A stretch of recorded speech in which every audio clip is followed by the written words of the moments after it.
Hi, this is Jamie of Stonemeyer Games, and I'm here today to talk about my favorite game mechanism in Ticket to Ride.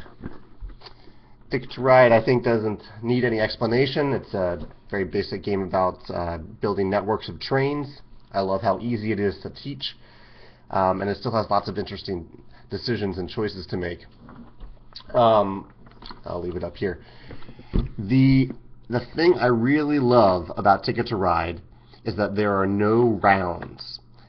Each player takes their turn, then the next player takes their turn, and so on in a circle. It's a continuous level of play so that you never have to stop and say, okay, we just finished round one, let's count our resources or score points or do whatever, and then we'll move on to round two and then round three. It doesn't happen that way. You just take your turn and it keeps on moving. I actually haven't counted how many turns a player typically takes in Ticket to Ride. I would guess around 40 to 50 turns. That might be overestimating. But I really love this aspect for a few reasons. The first reason is momentum. When one turn follows another, the momentum builds and builds, and it builds organically throughout the game. So there might be some natural peaks and valleys that form during the game when you're really building up to doing something in particular. And the game isn't telling you when those peaks or valleys happen. They happen organically throughout the game. And so that momentum of, like, you're moving forward, you never stop. You're going the whole time is really awesome. I like how smooth the flow of play is with a game that has no round like Ticket to Ride. Because you never have to stop. You go from turn to turn. When it's not your turn, you're usually planning your turn and kind of paying attention to the other players. But you keep on going. You don't have to stop just because the game tells you to. I also really like that there's no need for a moderator.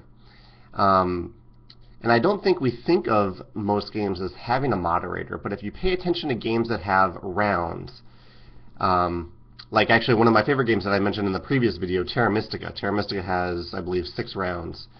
And there's always a moderator who steps up and says, okay, the round's over.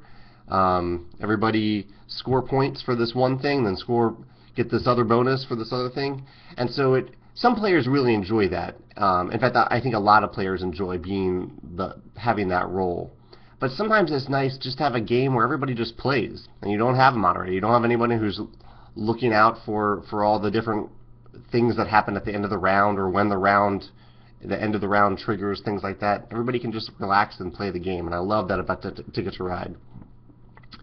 And I also kind of mentioned the organic nature about it, how the game isn't playing you. It's not a math formula predetermined by the game saying, okay, we're playing this game for 6 rounds because 6 rounds, you know. Sometimes it makes a little bit more sense. I actually think one of my own designs, Viticulture, it does have rounds. You play the game in years, and those years are broken down into seasons.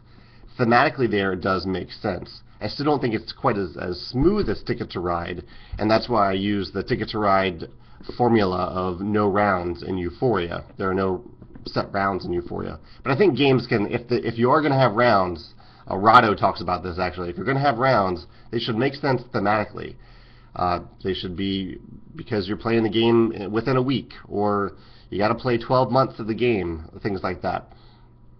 Also, if you are going to have design a game that doesn't have rounds, it's important to have an end point, an end game trigger that is foreseeable and predictable, and that it adds some tension to the game. For example, in Ticket to Ride, the game ends when a player is down to, I think it's 2 train tokens, and that triggers the last round of the game.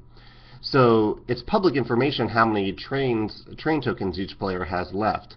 And that's really important, because if out of nowhere some player declared, oh, the game's over this round, and you couldn't see that coming at all, that would not be a fun end game. The end of the game has to be important, and there has to be some tension there. You have to, with Ticket to Ride, you're looking around the table watching as people get down to their last few trains, and you don't really know if they're actually going to be able to lay rail on their turn or not, or if they have to draw cards. And so there's this tension at the end of the game where you're wondering, okay, am I gonna be the one that triggered the end of the game, or is this going to be the round where someone does it?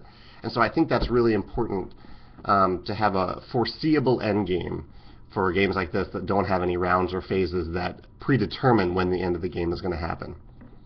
That's my favorite thing about Ticket to Ride. If there are any other games, there are plenty of games actually in this category that don't have rounds or phases. But if you have any that you want to mention in the comments, I'd love to hear about them. Thanks.